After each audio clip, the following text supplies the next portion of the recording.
반갑습니다. 성도 여러분, 한가람 아침 묵상에 오신 여러분들 환영합니다.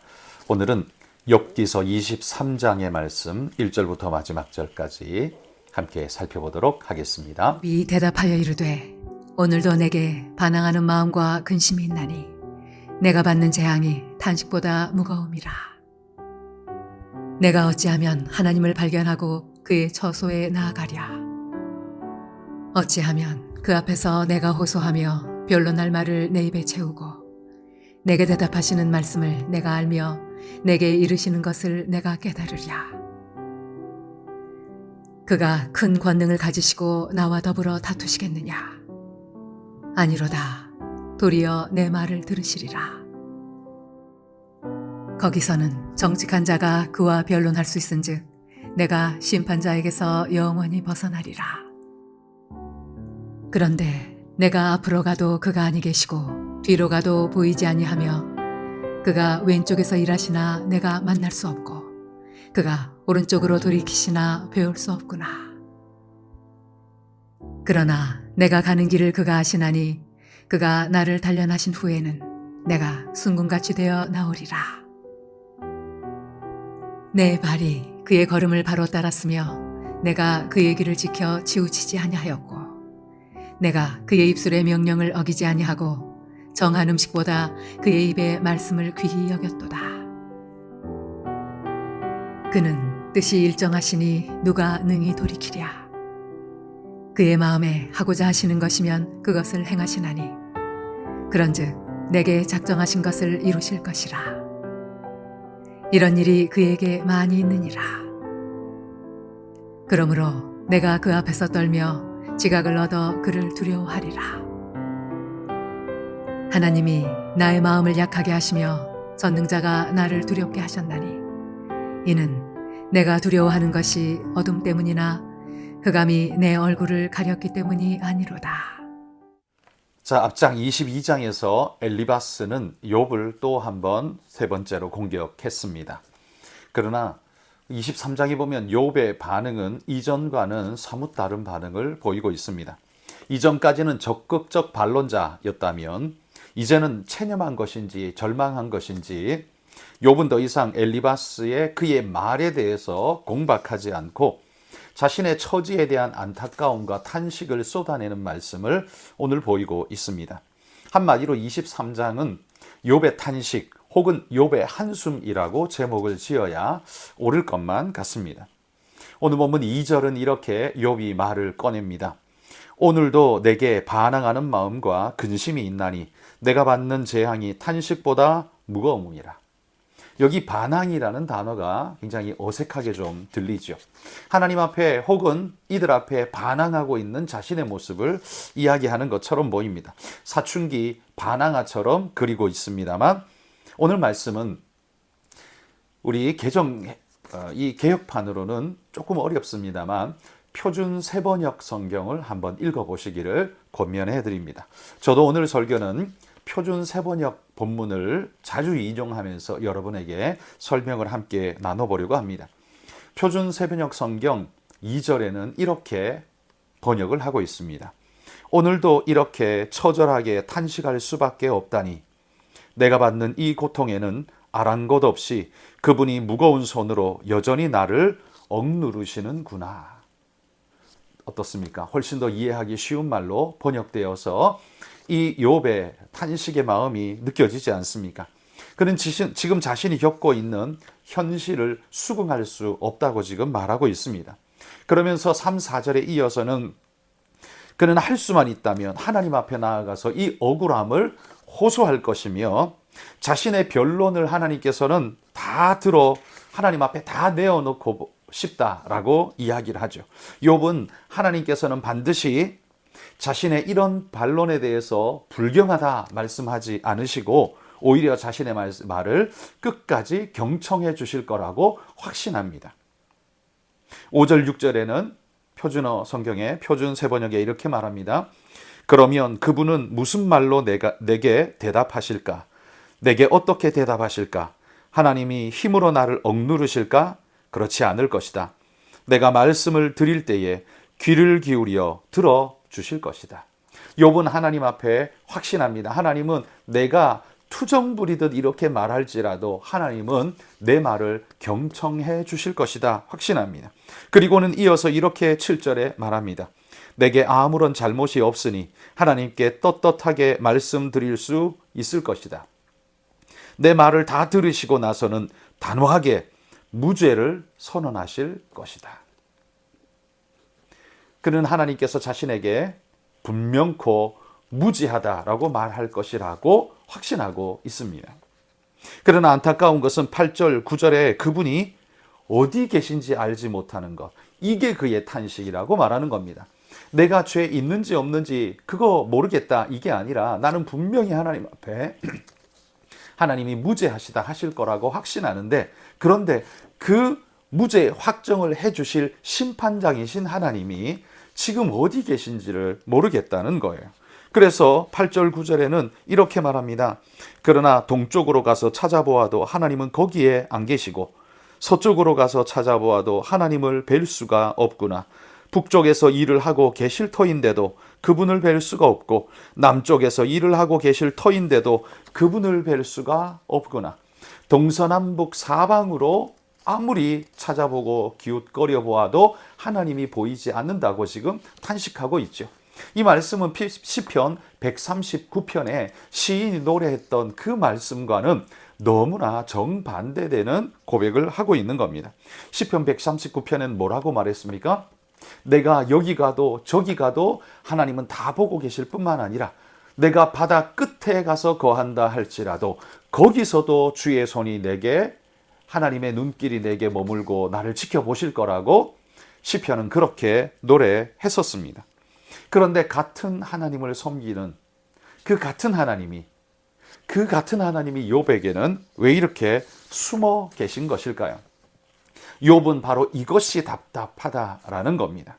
세 친구의 공박이 괴로운 것이 아니라 이 앞에 잠잠하신 하나님의 침묵이 괴롭다라는 겁니다. 그러면서 이 안타까운 마음을 10절부터 이 욥은 이렇게 표현하고 있습니다. 좀 길지만 10절부터 17절까지 제가 표준 세번역으로 읽어드리겠습니다. 하나님은 내가 발 한 번 옮기는 것을 다 알고 계실 터이니 나를 시험해 보시면 내게 흠이 없다는 것을 아실 수 있으련만. 내 발은 오직 그분의 발자취를 따르며 나는 하나님이 정하신 길로만 성실하게 걸으며 길을 벗어나서 방황하지 않았건만. 그분의 입술에서 나오는 계명을 어긴 일이 없고 그분의 입에서 나오는 말씀을 늘 마음속 깊이 간직하였건만. 그러나 그분이 한번 뜻을 정하시면 누가 그것을 돌이킬 수 있으랴. 한번 하려고 하신 것은 반드시 이루고 마시는데 하나님이 가지고 계신 많은 계획 가운데 나를 두고 세우신 계획이 있으면 반드시 이루고야 마시겠기에 나는 그분 앞에서 떨리는구나. 이런 것을 생각할 때마다 그분이 두렵구나. 하나님이 내 용기를 꺾으셨기 때문이고 전능하신 분께서 나를 떨게 하셨기 때문이지. 내가 무서웠던 것은 어둠 때문이 아니고 흑암이 나를 덮은 탓도 아니다. 고백이 뭡니까? 이 육신의 고통과 여러 아픔들 때문에 자신이 지금 떨고 있는 게 아니라고 말합니다. 자신이 떨고 있는 이유는 뭡니까? 하나님에게는 분명히 뜻이 있을 텐데 그 뜻이 무엇인지 자신은 알지 못하고 그 뜻 가운데서 내가 어떻게 내가 견뎌내고 이겨낼지 그걸 잘 모르겠다. 나는 하나님 앞에서 어떠할지 두렵기만 하구나 라고 이야기를 하고 있습니다. 여기 이 고백 속에는요, 자신의 죄 때문에 이런 일이 벌어졌다는 사실 절대적으로 거부합니다. 그리고 그것에 대해서 하나님이 증인이시다, 하나님은 알고 계시다라고 선언하고 있습니다. 그러면서 그럼에도 불구하고 왜 이런 일이 주어지게 되었는가? 그건 하나님이 뜻을 가지고 계시다라는 거죠. 그 뜻이 무엇인지 나는 알지 못하기에 이 두려움 속에 있지만 분명한 것은 죄로 말미암는 것이 아니라 하나님의 뜻 때문에 어떤 계획을 가지고 계신지 그 계획이 지금 나를 향해 쏟아부어지고 있는데 그것이 나를 두렵게 하는구나 라고 이야기를 하고 있다는 거죠. 하나님이 자신을 향해 숨어 계신 이 모습, 알리시지 않고 이 고통과 아픔을 허락하고만 있는 이 모습이 그에게는 두려움이라는 것이죠. 나를 여기에 방치하시고 고통 속에 던지시고 왜 내버려 두시는지 그 하나님의 뜻이 분명히 있을 터인데 그것이 두렵습니다. 고백하고 있는 겁니다. 그러나 여러분, 욥은요 이렇게 아픔을, 고통을 탄식하지만 그러나 그 고백 속에 분명히 우리가 주목해야 할 그의 믿음을 보게 됩니다. 10절 말씀이죠. 10절 말씀 개역 개정판으로 제가 다시 읽어보겠습니다. 그러나 내가 가는 길을 그가 아시나니 그가 나를 단련하신 후에는 내가 순금같이 되어 나오리라. 욥의 진정성을 하나님이 분명히 아시기 때문에 이 단련의 시간이 끝나고 나면 반드시 하나님께서 응답하시리라는 믿음이 욥에게는 있습니다. 그리고 이 단련의 시간이 끝나고 나면 자신은 순금같이 정금같이 깨끗한 모습으로 하나님 앞에 서게 될 것을 자신은 알고 있다라고 말하고 있는 거예요.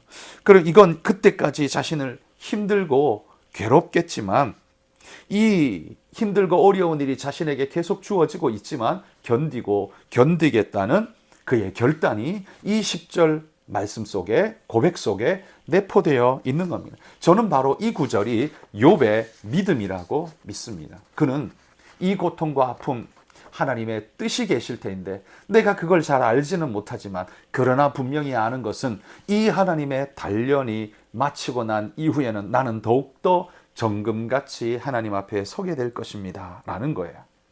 여러분, 오늘 23장의 말씀의 특징은 자기를 공박하고 있는 친구들, 특별히 엘리바스의 공격에 아랑곳하고 있지 않은 모습을 보게 되지요. 엘리바스가 세 번째로 지금 공격하고 있지만 욥은 더 이상 엘리바스에게 대답하지 않습니다. 23장의 말씀은 하나님을 향한 고백입니다. 여러분, 우리는 이해되지 않는 고통 속에서 하나님을 향한 순전성을 지키며 욥처럼 그분의 임재를 끝까지 기다리는 인내가 있는지 여러분 한번 돌아봤으면 좋겠습니다. 오늘 욥을 보면서요, 나는 오히려 하나님이 조금만 아프고 힘든 일을 허락해도 금방 성질내고 있는 나의 모습을 보지 않습니까? 새 친구의 끝없는 공격이 숨을 쉴 수 없이 답답하게 만들고 견딜 수 없게 만들지만 욥의 고통은 그들 때문에 고통하는 게 아니라고 말합니다. 오히려 잠잠하신, 침묵하신 하나님 때문에, 그리고 그분의 뜻을 알지 못하는 자신의 자금 때문에 두렵다라고 말하고 있습니다. 그러나 그 아픔에도 불구하고 이 욥은 견뎌내겠다라고 말하고 있습니다. 단련하신 후에는 내가 정금같이 나오리라. 여러분, 이 욥의 고백이 얼마나 아름답습니까? 우리는 이 10절에 문구가 아름다워서 우리는 사랑합니다만 사실은 그 의미, 이 욥이 말하고 있는, 고백하는 이 의미는 하나님을 향한 진정한 믿음을 고백하고 있는 진짜 정금 같은 믿음의 고백 아닙니까? 여러분, 우리의 모습을 돌아보면 욥의 반도 못 따라가는 우리의 모습을 보지 않습니까? 욥 같은 고통 받으신 분이 있습니까? 아무도 없습니다. 그 욥의 절반의 고통이라도 받아본 적이 있습니까? 아니요, 없습니다. 그러면 그 절반이라도 우리는 받아봤을까요? 아닙니다. 그럼에도 불구하고 우리는 욥처럼 견뎌 보았습니까? 그 또한 아닙니다. 우리는 조금만 아파도, 조그마한 가시에 찔려도 하나님 앞에 원망과 불평을 금방 쏟아내고 믿음을 내던지고 내팽개치고 돌아가 버리는 우리의 모습이 여러분 이 시대 즐비한데, 오늘 욥을 보면서 이 믿음의 결단을 보면서 여러분 우리가 마음에 큰 도전을 얻었으면 좋겠습니다. 비록 내 눈앞에 보이는 것들이 공격자들밖에 없을지라도 나의 구속자가 오실 터인데 그분이 나를 단련하신 후에는 내가 정금같이 나오게 될 것입니다. 여러분, 이 믿음으로 끝까지 견뎌내겠습니다 라고 고백하는 이 순전한 욥의 믿음. 여러분, 오늘 하루도 이런 인내와 믿음을 가지고서 여러분 하루를 극복해 가시는 귀한 일꾼 되시기를 소망합니다. 우리 삶에는 이해할 수 없는 해석이 안 되는 수많은 아픔이 있겠지만 그 아픔에도 불구하고 오직 우리의 믿음은 하나님을 향해 있습니다. 이거 놓지 않는 진짜 신앙인이 되시기를 주의 이름으로 축복합니다. 여러분 오늘 기도하실 때는 니제르의 손영희 선교사님 위해서 기도해 주시면 감사하겠습니다.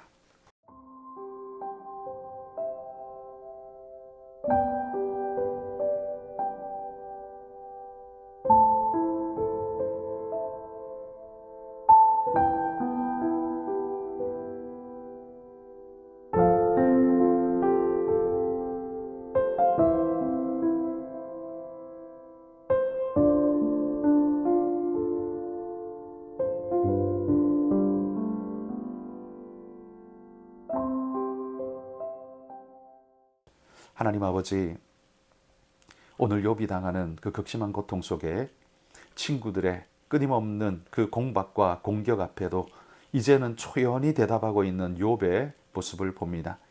이 아픔이 문제가 아니라, 이 어둠이 문제가 아니라 하나님의 뜻이 어디 있고 하나님의 침묵이 언제까지일지 알지 못하는 그 답답함이 그를 짓누르지만 그럼에도 불구하고 끝까지 나는 인내하고 견디겠습니다라는 욥의 믿음의 결단이야말로 우리가 배워야 할 진짜 아름다운 신앙의 모습인 줄 믿습니다. 하나님, 오늘 내 삶에 어떤 아픔이 다가올지 모르지만 그 아픔 속에도 정금같이 믿음으로 견뎌내고 이겨내고 참아내는 하나님 우리 성도들이 되게 하여 주셔서 주님이 답을 주실 때 더 큰 감격과 기쁨으로 주님을 찬양할 수 있는 그 영광을 하나님 우리에게 허락하여 주시옵소서. 니제르 땅 손영희 선교사님 건강과 또 하나님 사역의 복을 더하사 은혜의 축복을 더해 주시기를 간절히 소원하며 예수님 이름으로 기도합니다. 아멘.